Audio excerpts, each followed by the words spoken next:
tu fais une photo en mettant une petite ligne qu'on a de 5. Et comme ça, c'est bon. Alors là, ça va être l'humidité du sédiment qui va nous aider à la lecture, puisque en séchant, le sédiment va s'homogénéiser, il va devenir très jaune ou blanc comme ici.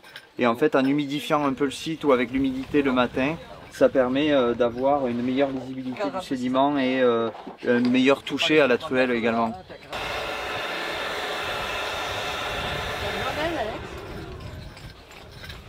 Là, la finesse de la fouille, c'est surtout lié à l'accumulation de niveaux de sol qui sont très proches et des systèmes permanents d'occupation, qui fait qu'en fait, il n'y a pas de grosses phases de sédimentation naturelle qui viennent séparer les niveaux. Et ce sont des structures assez légères, donc finalement, les traces sont assez ténues. Donc là, on va favoriser de la fouille très fine pour distinguer justement tous ces niveaux de rejet qui peuvent arriver, donc qui se caractérisent par tous ces points jaunes là, de scories et de charbon. À proximité directe des fours. Et pour l'architecture, ça va être des murs en terre, donc là il faut bien appréhender la granulométrie. Là évidemment on est dans un cadre d'une fouille programmée où il y a la formation d'étudiants qui intervient, et puis on a donc du coup des temporalités qui ne sont pas les mêmes étant donné qu'on n'a pas de pression liée à un aménageur derrière.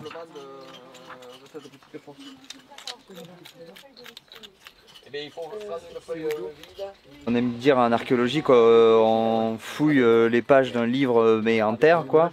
Ben là c'est un peu la même chose, il faut éplucher chaque couche les unes après les autres et savoir distinguer à travers la couleur, les micro-inclusions, la granulométrie, différents types d'informations et d'occupations qui se sont passées ici. Beaucoup d'outils d'archéologues sont des outils de réemploi, de jardiniers, de maçons, ça c'est vraiment ça je pense que ça a été vraiment fait pour de l'archéologue. Et moi j'aime pas les grandes truelles parce que d'abord ça fatigue la main. Et même une petite truelle quand elle est maniée de façon active, on peut bouger beaucoup de sédiments avec. Et il y en a qui sont achetés des grandes truelles comme ça. Plus c'est long, en fait, plus on transmet de force. D'effort. Ça dépend du contexte dans lequel tu travailles. Oui, dans lequel tu travailles. Alors après, il y a des endroits. Dans des leus ou des limons. Ah oui, non, là il faut de la grande truelle. Mais quand il y a des cailloux, que ça accroche des argiles, que c'est très résistant, plus c'est long, plus l'effort au niveau du poignet tu as de choc. Le choc est important. Et donc va fatiguer le poignet. Parce que le geste de. Quand on fait ça pendant des jours ou des semaines, quand on est à. Ces manches ont une ergonomie faite, qui a vraiment été faite pour ça. Ils ont même cranté légèrement là où tu mets le pouce pour que ça tienne bien, et que ça ne fatigue pas le fouilleur, quoi. Enfin, le moins possible. Et je note que tu as remis du scotch quand même dessus. Alors ça, c'est le scotch. C'est le scotch rouge, c'est pour indiquer que c'est l'outil du chef, que c'est à moi.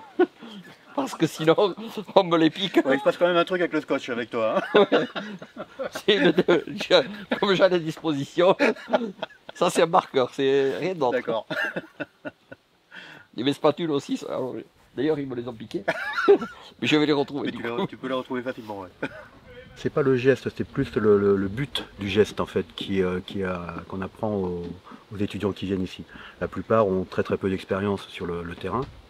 À quelques exceptions, mais là sur 20-25, je pense qu'il y en a la moitié, c'est leur première ou leur deuxième expérience de fouille. Donc c'est plus leur inculquer avant les gestes, parce que c'est un rythme quand même assez lent. On prend le temps de faire les choses correctement. Donc le but du jeu, c'est qu'ils comprennent pourquoi ils font ces gestes. Quel est le but du geste. Après, comment faire le geste, ça viendra. De toute façon, ils seront obligés, s'ils continuent sur le terrain, pour se ménager, pour aller le plus loin possible, ils seront obligés d'apprendre à faire les gestes correctement avec les bons outils. Et Gaëlle, qu'est-ce que tu as là? J'ai des cailloux, avec ici, là, il y a une masse argileuse que j'essaye de suivre. Là tu suis très bien ce niveau. Pense à faire bien tes coupes droites. Ouais. Ça, vous avez tous tendance à oublier de redresser vos coupes. Là, ça a la tête de mur, c'est en argile. Hein. Ces murs, c'est des tranchées. Ouais. Dans lesquels ils vont mettre des pins d'argile, mais il y a aussi des petits calages de poteaux pour faire l'architecture du bâtiment qui va être dessus. Ici aussi, puisque tu as une coupe là, pense à la faire droite. Ouais. le rocher et qui est là, des roches. Ça, c'est des roches encaissantes. Oui, c'est une espèce de cône comme ça. Voilà. Le sol dans lequel on est, c'est un livre d'histoire avec des pages qui sont de l'histoire des sédiments qui se sont empilés les unes sur les autres à mesure que les gens ont construit, aménagé, reconstruit, arasé, terrassé. L'archéologue est un destructeur, il va les détruire et il faut qu'il les lise au fur et à mesure, qu'il les enregistre pour les transmettre.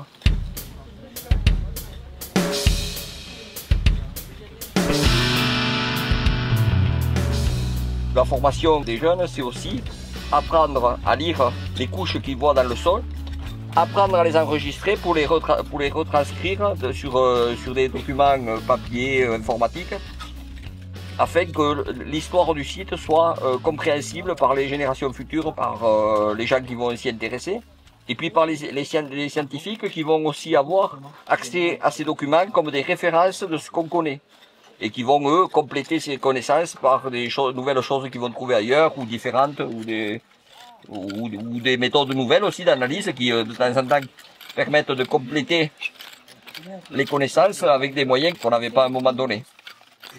Avec ce qu'on connaît et avec ce qu'on voit, c'est arriver à essayer de comprendre ce qui semble le plus probable ou le plus certain parfois, parce que les fours de métallurgie, en analysant ce qu'on retrouve à l'intérieur, on sait à quoi ils ont servi.